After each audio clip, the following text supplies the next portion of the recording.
What's up, everybody? Welcome into another episode of the Celtics Aren't Doing Anything in Free Agency Talk podcast.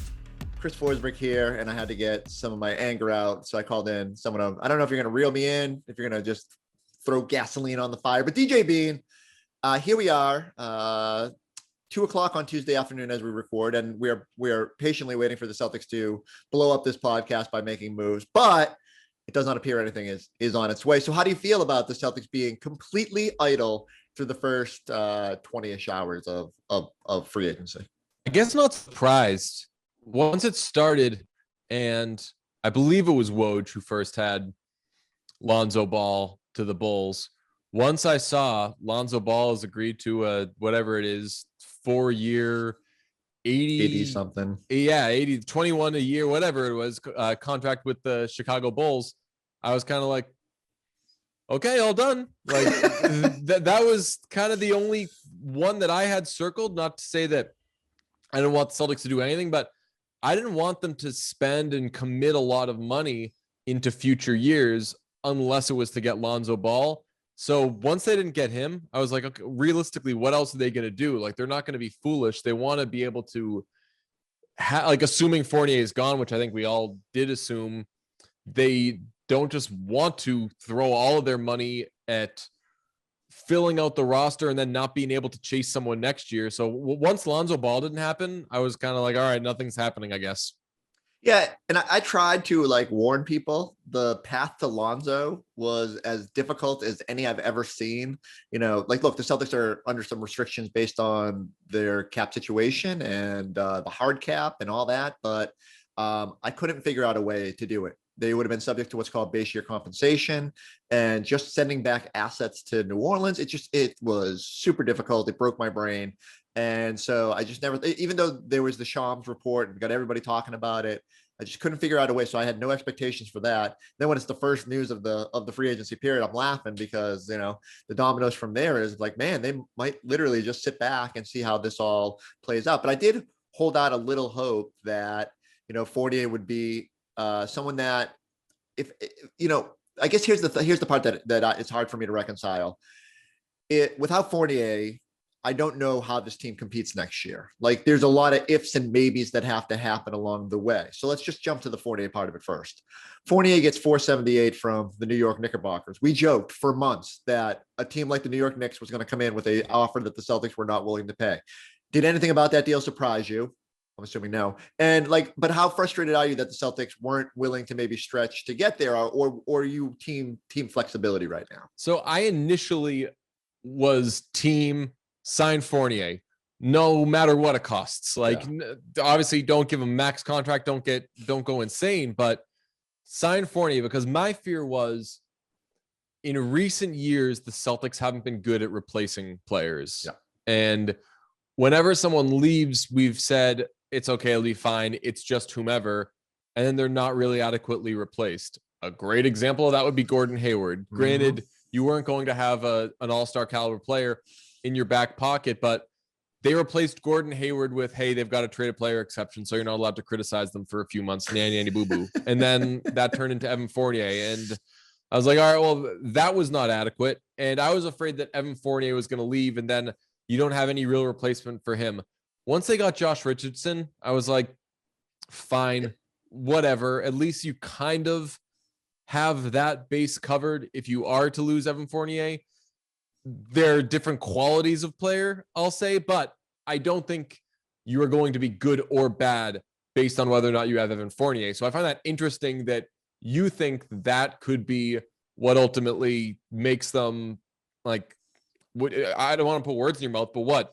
Mediocre, below average? So if they go into the season with the roster that they have right now, you are crossing your fingers on so many things. Like, Jayson and Jaylen have to be like a decidedly step better than they were this year. Marcus Smart has to adapt to this point guard role and be the perfect complement to them. You need young players like Nesmith and Romeo to step up and be serviceable. But Evan Fournier was that, you've had this Gordon Hayward sized hole in your roster for a year and a half now, and you're just like, and even longer because he wasn't healthy, but you keep waiting to have that other piece that was going to differentiate you. And, we saw glimpses of what Fournier could do. Is he a perfect player? Of course not. Would I have paid 478? No, but given the constraints they have, I think they have to at least consider it. So when I saw the number, I'll admit, I said, they weren't going 4 years. And then you find out the final year is a team option. And then I'm like, all right. So now it's more like 357, 358. You're splitting hairs over if they were willing to go to 15. Should you have been willing to pay 17 and a half? The number gets a little inflated based on that last year. But, I don't know what the right decision is. But I do think there's going to be a period where if like the Celtics, if a lot of those yeses happen this year and they're like, they are like really good with just Jayson and Jaylen, and they're one piece away, and you're like, well, should they have just paid to get Evan Fournier? Now, some of that will hinge on how Josh Richardson is, how the supporting cast, but I just feel like the way they're set up right now, it's more just they're sitting there crossing their fingers on a lot, including the biggest one of all, which is we're just trying to be flexible right now and wait for the next piece. And that's somewhat infuriating because you can cross your fingers in the NBA, but there are no guarantees. Yeah. And like, how is your, I don't want to say reputation, maybe reputation, like the whole Kyrie Irving / Kevin Durant press conference, the fallout of the fan throwing the bottle at Kyrie Irving. And I know that it's the fans throwing bottles was not a Boston thing, right? But obviously, given that Kyrie brought up Boston's past or present with racial issues and segregation, systemic racism, however you want to term it, like, how is your reputation? Like, how are you doing with banking on being flexible so when that piece is available, you are necessarily the suitor? And that, I think, is something you have to take in consideration. Like, if you are a team that's positioning yourself to be flexible, do you have to trade for the player? Do you know that your players or your city or your franchise are big enough draws that someone really wants to play with Jason Tatum, someone really wants to play with Jaylen Brown, someone really loves Boston, wants to play in Boston, wants to play in the Garden, Celtics, maybe they're a basketball buff, whatever it may be. There are plenty of draws to play for the Celtics, but where do you think you stand in the pecking order for recruiting? I think that's something you have to take into consideration if you're saying, oh, it's okay, we're just going to be flexible, because I think that if you're not one of, and I'm talking about like 3 or 4 teams, Lakers, Clippers now kind of ish, Nets, Knicks, where you could say, oh, no doubt about it, if someone becomes available, we fancy ourselves a destination. If you aren't one of those few teams, then you have to go about things differently, and you kind of have to take what you can get. So if Evan Fournier is going to be the sure thing, if you know that you can get him and he likes it Boston enough, then maybe you're more likely to throw that money at him than a team that could say, you know what, we'll wait till next offseason when maybe Bradley Beal or whomever wants to come to us. And that, to me, is the $35 million question. The one thing that we're kind of flying blind here is, what is the organization's plan? And I've kind of tried to reason, like, normally I can tell the direction. For 3 years, you could tell they were trying to get Kyrie Irving, and well, maybe not Kyrie Irving, but you knew they wanted more superstars. And once they had Kyrie Irving, they wanted Anthony Davis, and they did everything right on the ramp up to get Anthony Davis. And then Anthony Davis said, kind of want to go to the Lakers. So do they know that Bradley Beal has told Jason Tatum, hey, look, bro, I'm going to see how this goes in Washington, but if it doesn't work out, I'm coming to Boston. Be ready, have assets ready, whether that's in a trade, whether that's in free agency. Is Brad operating with knowledge that Bradley Beal is at least interested in the possibility of coming, like truly, truly interested, more than us speculating that him and Jason Tatum really want to play together?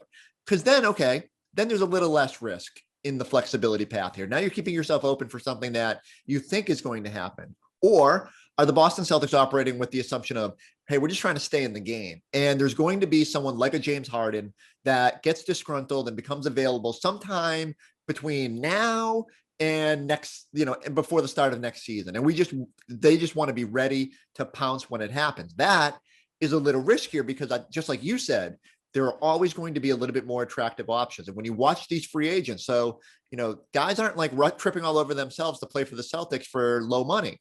Part of the reason they've been quiet in free agency is guys want to go play for the Nets. They want to go play for the Bucks. Semi Ojeleye is already signed, and the Celtics haven't signed a damn player. So I do. That's my big fear is so I'll throw that. The first part of that is I'll throw to you. Do you think it's just Beal or bust, or do you think there's a bigger plan here?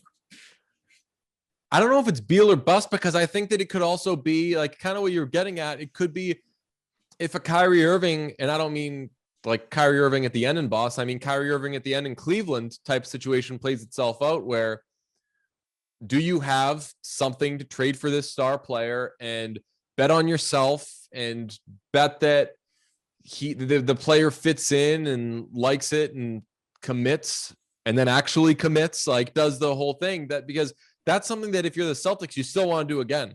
Like you just said they did all the right things with the Kyrie Irving trade and everything. I 1,000% agree with you. If that situation presents itself again with a different player, you still want to take that swing. So I don't know if it's Beal or bust. I'll go from alliteration to rhyming. Maybe it's like Beal is ideal. Maybe that's like the best case scenario where Bradley Beal just comes over here and you don't have to lose Jaylen Brown. And if you do lose Jaylen Brown, it's because you flip him and you get a point guard and you really build this thing into some or a big or whomever, and you really build this thing into a well-rounded roster. But there's nothing wrong with positioning yourself to be ready in case an opportunity arises. I just don't know with free agents and guys who can just say, all right, I'm going there, that you're necessarily that team. And like I look at the free agents for the summer of 2022, and there's some intriguing names on there. Like Durant could be back out there. Kyrie, ironically, he speaks highly of Boston. Durant, yeah, I mean, therein lies the problem. Maybe we can get Tom Brady to go back on a recruiting trip, but maybe that would be for Tampa. Who knows? So I don't know. I just think there's a lot of crossing of your fingers going on in regards to next season, into what the path is forward, and that worries me a little bit because the Jaylen Brown, Jason Tatum core, it isn't guaranteed forever. Like there is a finite window here. And as much as we can say, like, look, it's great to have flexibility and the ability to do different moves, but like you got two core pieces right now. And, part of me was wondering if it was just better to fill it out with high level role players around them. Would Marcus Smart and on an extension, and Rob Williams on an extension, and Fournier, even if it's the numbers a little bit more uncomfortable than you want, is that enough? And it might not have been. And maybe they've just identified that. Maybe they learned enough last season that said, you got to hold out for that next piece. But the fact that we can't just definitively say who that third piece is slightly worries me. It's just something that's going to gnaw at me because it hinders you now and there's no guarantees later. And so a little bit of a dice roll for me when you look at the Brad Stevens era. But I do think he started with two intriguing moves here. I think the Kemba thing made all the sense in the world. They had to get a pick to get off him.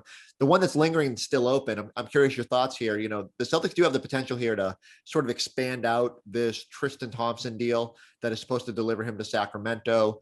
Do you think it's worthwhile for the team to try to add a piece here?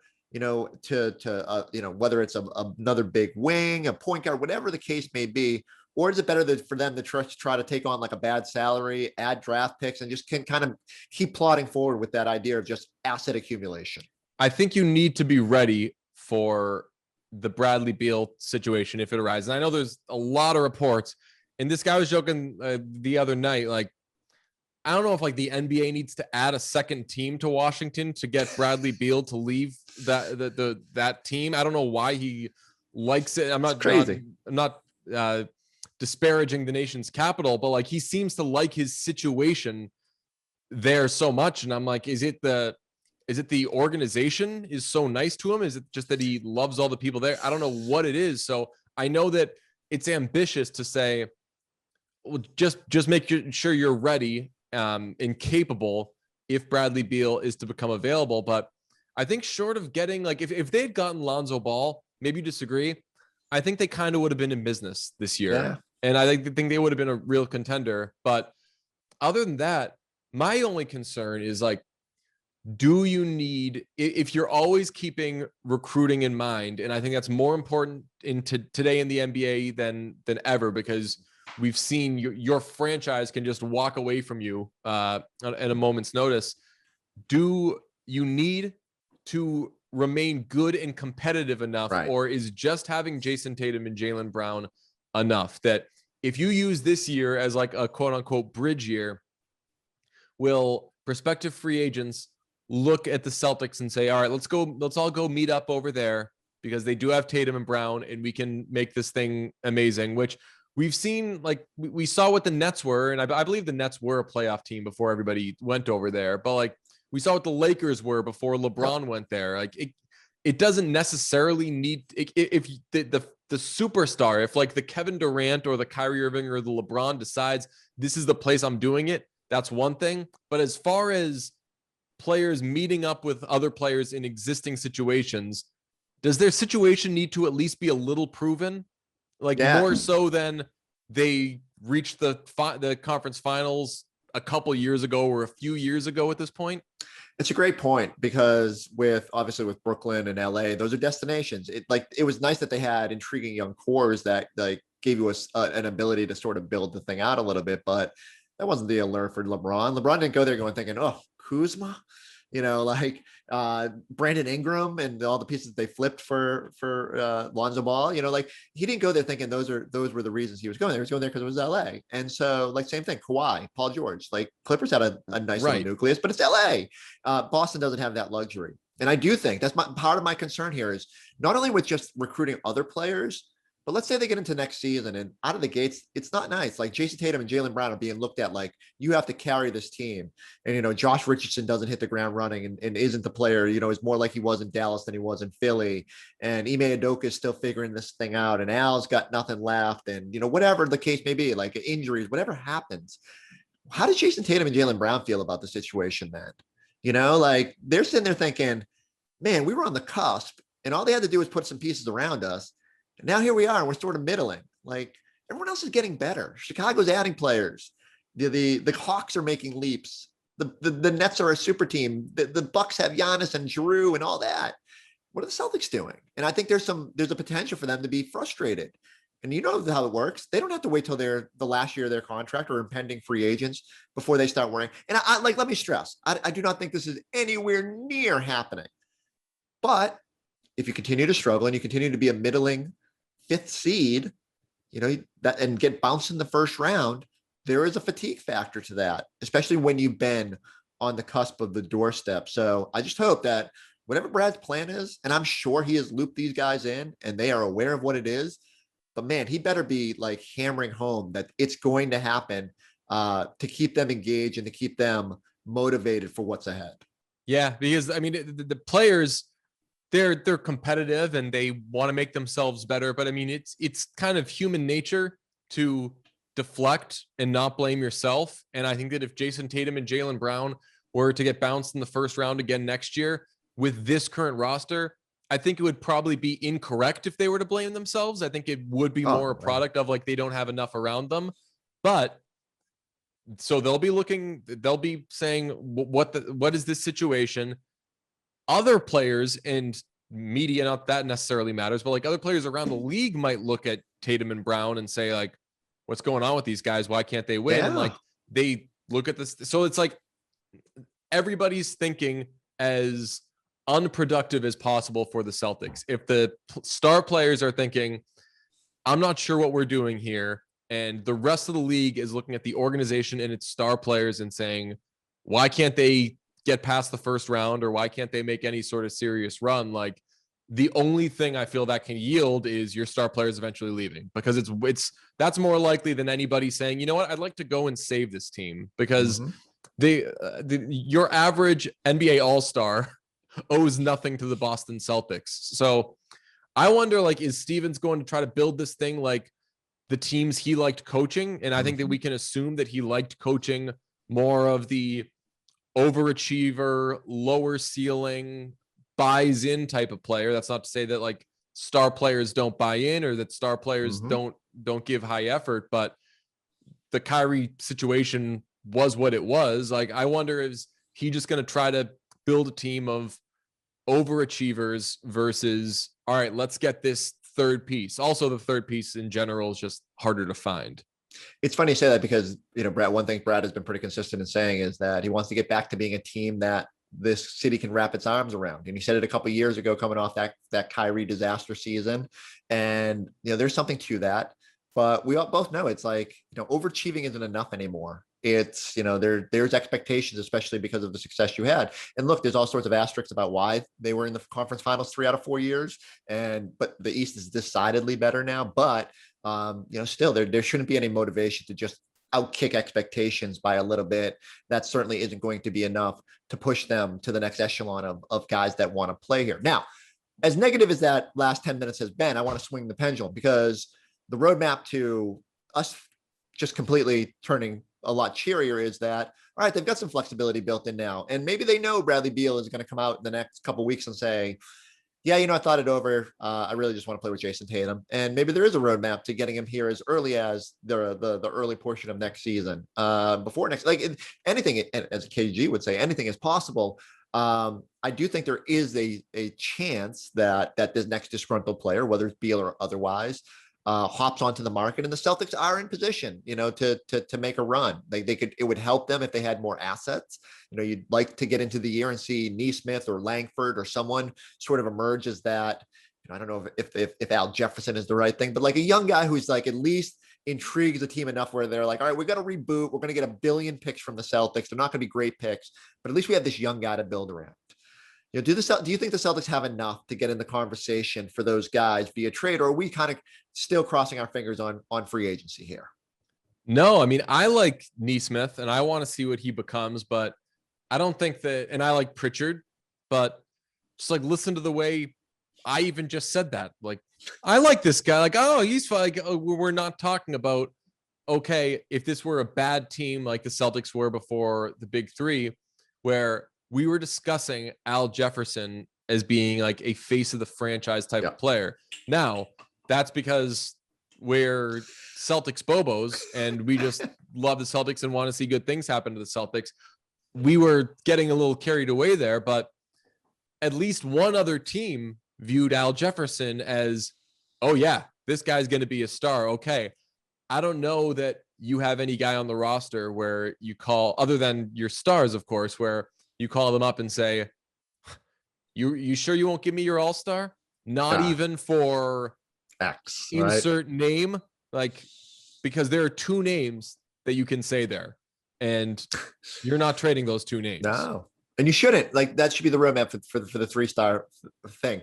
But I agree. It's just fascinating to me. I think there's a lot of crossed fingers right now about where it goes. One of the things that we do know is that it appears Marcus Smart will be the starting point guard of this team next year. Polarizing player. It feels like we go into this segment at least every time Early Edition or BST pops up. How are you feeling about the notion of Marcus Smart in that starting role? And Chris Mannix had the whole thing about Brad Stevens being a little worn down by Smart at times and his shot selection. I think that's only natural. I think Celtics fans feel the same way at times. But are you okay with Marcus Smart as starting point guard next season? No. Oh, wow. No. Complete no. No. Oh, yeah. Just a straight no. I'll compare Marcus Smart to Taylor Swift. I really like both of them, but there's a mania that surrounds them that astonishes me.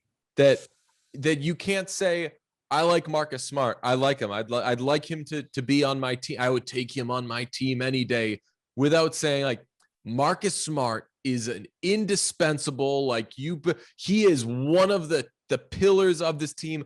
I don't think Marcus Smart is a pillar of this team. And to finish that analogy, I think we get carried away with the actual quality of a lot of Taylor Swift's music. A lot of the stuff she does with like Max Martin stuff is great, but her generic Jack Antonoff fare, not for me. It's pretty low quality. So I think that you can like Marcus Smart and say, I like having this guy on my team. And I think that I like him coming off the bench, but the issue is the hype has gotten so out of control that I think that we can't have a rational conversation about Marcus Smart. And that really ties the bow on the Taylor Swift analogy there. I think that we can't have a rational conversation and just view Smart's contributions as what they are. He's a really, really good defensive player. His 3-point shooting's gotten better, but does he fancy himself a face of the franchise type? And I think we know the answer. I don't think that's healthy to have somebody who thinks that they're on Jayson Tatum or Jaylen Brown's level if they aren't. So first off, enjoy having the Smart Hive in your mentions once the promo clip of this has you shooting down the idea. Much like Taylor's fans, they will rally and yes. I might be part of the smart hive, so I guess I can't even throw stones, but it is a polarizing group. I'm intrigued by Marcus as the starting point guard, but I certainly think he has to change the way he envisions himself. I think it's absolutely fair what you said. Like, he can't view himself as on that level. None of the players on the Celtics, however they build this out, can view themselves as on the level of Jayson Tatum and Jaylen Brown. Those are your sons, and everybody's just revolving around it, right? So if Marcus Smart can buy into that and let his natural playmaking abilities take over, which I do think are a little bit underrated, and can get back to being a consistent all NBA all defense type, then he can thrive in that role. If he continues to sort of think he needs to take those 3-pointers, of course it's going to conflict with where this team wants to go. But I also say that I like, who's their third option right now? Right. No Fournier now. Like, I think Marcus Smart looks and goes, here we go. Like, and that's only natural. Like, look around, like, until Aaron Nesmith or somebody or whatever the new acquisition is ready for that. Marcus is the third guy, and so there's some balance that has to go on there. Maybe Josh Richardson can slide in there, but he's so inconsistent. At least over the past couple of years, he'll have a big night and you'll think, okay, he's the number 3 option, and then he'll have a quiet night and you're thinking, all right, this is why he's sort of bounced around the last couple of years. And so yeah, I think it's going to be fascinating to see if Marcus can embrace that. Do you think the Celtics will extend him this summer? I don't know. I have no idea. I don't like reading into social media stuff, but That's what we do, though. Obviously, they've put out a lot of like Marcus Smart hype videos, and I don't know what that's about. Honestly, I think it has nothing to do with. I don't think that like Ime Udoka or Brad Stevens is saying like, cut me a Marcus Smart video and tweet it out. But the franchise loves him so much. And again, like, what's not to love Marcus Smart, the person, Marcus Smart, the competitor?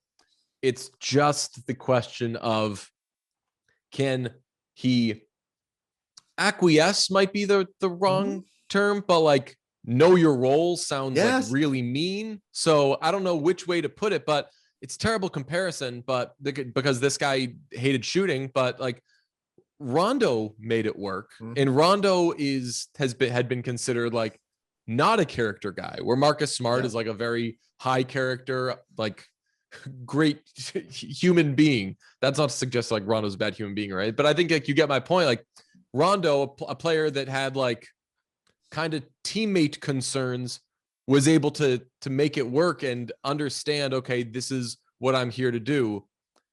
As long as Marcus Smart can do that, and I've not believed that yet. Maybe you have, but as long as he can do that, then okay, extend him. But I think that we overrate him, and I think that our overrating him has led to naturally him thinking he's better than he is. Be a star in your role. That like, as cliche as that sounds, we just saw Duncan Robinson get $18-19 million a year, $20 million, whatever it was, because he does one thing really well, but he doesn't fancy himself even on the nights he has big scoring outbursts as the star of that team. He knows it's Jimmy Butler, Bam Adebayo, and now Kyle Lowry. And so that's what you sort of need from Marcus Smart. Be the heart and soul of the team. Be the sort of the voice of the team, the conscience of the team. But the superstars are the ones, Jayson and Jaylen are the ones that will decide how far this goes. And you can help that process. You can make them better. They can make you better. So it's just all a balance there. But I think, and if you can get, sorry to interrupt, like if you can get something for him, like I'm trading him too, not to like not to like fully turn into an anti-Marcus Smart guy, because again, I'm not anti-Marcus Smart, but if that's an avenue towards improving your roster and other teams like him enough, I think of his RFA experience a few years ago, where he seemed good as gone because he was out there long enough. The Celtics hadn't brought him back. And then like the longer he's out there, like the longer you figure, is the league telling us something? So I don't know what his stock is around the league, but if he can get you an important piece, then sure, because nobody other than Tatum and Brown is untouchable in my mind. And that's tough because, I think the same way, like if you are going the cap route and you're probably going to have to move on from Marcus Smart, at least if you want to keep Rob Williams long term. And so, to get to that max number for a guy like Beal, there's going to be a lot of concessions. And so you have to examine everything. Like if you can get a first round pick for Marcus Smart, while I don't love that idea, and I don't think you'll ever get full value for what Marcus Smart could be in an ideal situation, you do have to consider it because there's a chance you just have to move on from Marcus after the year. And again, that goes with any player on the final year of their contract. And man, the more I think about it, poor Brad Stevens inheriting this. I keep calling it like a shoelace knot. There's like no easy avenue. You just kind of want to take the scissors out and cut it, but you can't. And he's got a lot of strings to pull at here to try to figure this out. All right, we'll wrap this up here because, like I said, it's about 2:21 Tuesday afternoon. I joked we're going to pick a couple free agents that are still out there right now that by the time poor producer John Henry gets this online, will have come off the board and will look outdated and we'll be mad because the Celtics didn't land those players. But of the list of free agents that are still available, is there anybody out there, one or two names that you would still desire? This is going to be the worst edit in the world because I didn't read the email long enough to know that we were doing this. So now I'm looking at who is that's still fine available. John Henry can cut. Here, I'll lead off. I like every time, and I'll preface this. This is much like our draft show the other night. We were doing it, and I didn't have my a feed up in front of me, so I was listing like 4 or 5 guys that I really wanted in the second round. And every time I listed a guy, Abby and Scal would go, nope, gone, nope, gone, nope, gone. So like I am in fear that even I might give a guy in this segment that has already signed with somebody even before this podcast started, and then I look really silly. I just found out like an hour ago that Rudy Gay came off the board and I had no idea. So that's how fast and furious the free agency goes. Patty Mills has been the one guy that I've sort of said since the start of it. I thought he could bring some depth at the guard position, add some scoring punch, and it has a familiarity with Ime Udoka. I like his energy. I like a lot of what he can bring. And so I am on the Patty Mills bandwagon. And plus, maybe he's just so distracted playing for Australia overseas. And then I'm just going to stay with Australians. I want Aaron Baines to fill out the center depth chart. If we're going to get bands back together, which I love doing, and you got Horford and you're going to toy with the idea, like we heard Jeff Green and Kelly Olynyk and Isaiah Thomas yesterday. If we're just going to go full Brad Stevens All-Stars, give me Aaron Baines paired back on that back line with Al Horford on a 1-year minimum contract or whatever the case may be. Maybe take on his money if Toronto guarantees that deal. So it's not game changers at all. People will look at the list of available free agents and go, how do we get DeMar DeRozan? And well, there's no path. So I am aiming low and just hoping that some veteran experience can maybe help the Celtics in year one. So love the Aaron Baines thing. Nice. That I'm going to be Baines guys. As all in on Baines as I could possibly be. Baines bros. Here's a name that I had to check is this guy still out there? Or is this guy out there in the first place? Because I feel like we've heard zip on him. What about Victor Oladipo? Ooh, okay. Fair, but he'd have to take a major discount. Celtics can't sign and trade for a guy, which we would normally, in a situation like this, the Celtics would have the flexibility where, okay, they can't pay a guy, but they navigate a sign and trade, maybe give Miami an asset. Miami needs as many assets as possible because they can't take anybody into space as they make all their moves. But unless they completely renounce Victor Oladipo, and then Oladipo said, you know what, I'm just going to take a year and play for $5.9 million. That wouldn't be possible, but he should consider it because if he doesn't have a market right now and there's not a lot of teams with space left, going to a contender and trying to reestablish his value wouldn't be the worst idea. Yeah. And I mean, I don't know if you would want to come off the bench and adding Victor Oladipo to this group actually kind of might be similar to when you had Gordon Hayward here, which is all right, here are the stars. It's these two. And I suppose you can maybe be a star too. And that person has already established themselves too much in the league to think, I'm going to take a back seat here. But if I don't know if he's cooked or what, but if he could be a reclamation project, and that means take little and not come in here and think that you're the face of the franchise. I've talked about that enough with Marcus Smart being a problem. I don't know if you get higher ceiling, like better like risk reward type signing than Victor Oladipo. I don't hate your idea. I like that you scrambled to find somebody that, like, at first I wanted to shoot it down completely, but there are going to be players out there who have some name recognition who just don't land on teams. Again, sign and trades will open up some avenues for guys like that. And, you know, my inclination is, you know, if you're Victor Oladipo and you're just trying to really reestablish your value, just go play for the Nets. Right. Yeah. Like, and unfortunately, like, that's just the way it's going to be. Teams are gonna load up, and every time I look up, I say the Lakers can't possibly add another player, and it's a lot of retreads and a lot of guys that have played for them, but you know, it's still people that I'm at least aware of, and the Nets keep re-signing guys, so you know, that's the luxury of being an elite team in this league. But now that the wait is on, we should have also done like a bet on when the first time the Celtics will either close the Tristan Thompson deal or sign a free agent. This pod might jinx them into signing a free agent quicker. But if not, I would have said like Thursday, 4 p.m. Yeah, I mean, I would have said the wait remains on because the wait kind of has been on already. I also like the Oladipo choice too, because I can't tell if I hate it. Like that's my what about this guy pick. Yeah, I mean, and I want to say, like, every time I try to gauge someone's value, then Kelly Olynyk goes out and signs for 3 years, $39 million. So for real, don't ask me as supposedly a cap guru and such to identify that. All right. Before this pod becomes outdated, I need everyone to go like and subscribe. Like and subscribe, especially because we'll probably have another podcast whenever they actually do sign someone. I'll have to get DJ back on the phone and tell him to stop, you know, looking at New England Revolution games and scouting the Bruins off season and such. Never. I was behind a bus today that had a Revolution ad. Nice. And it had it said New England Revolution in the middle, and it had 2 players on each side. And I was like, I feel so bad for the person who had to choose which 2 players you choose to say come to a Revs game, because they're so freaking loaded that by them putting they had Carlos Heel and Gustavo Bo. And I was like, Matt Turner. I was like, that could have been Matt Turner and Adam Buxa, or Matt Turner and Tajon Buchanan, or Teal Bunbury, or like so many options. They are loaded. You know what?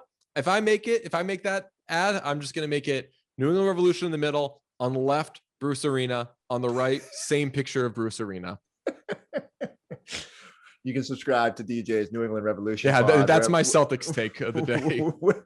Wherever unlike the Celtics, they are loaded with talent, flush with talent, and the Celtics are just looking for whoever. Like, if the Celtics made the bus, it would be easy because it would be Jason Tatum and Jaylen Brown. But if they had to put a third person on there, it would probably be Marcus Smart. But you would have some misgivings about that because you have to figure out who the next third star is. So everyone go like and subscribe. I would put Robert Williams on that bus, by the way. Check us out on the YouTube page. Subscribe there as well. We'll catch you guys next time on the Celtics Talk podcast.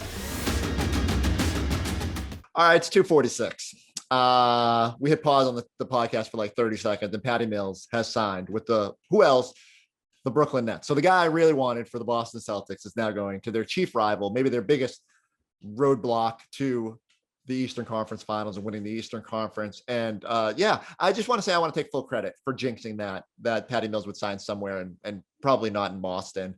He gets a 2-year deal, pretty much the full taxpayer mid-level exception. The fact that he got that second year makes you think that's maybe what Boston couldn't do if they wanted to maintain flexibility. But bleepity bleep, blame that on me.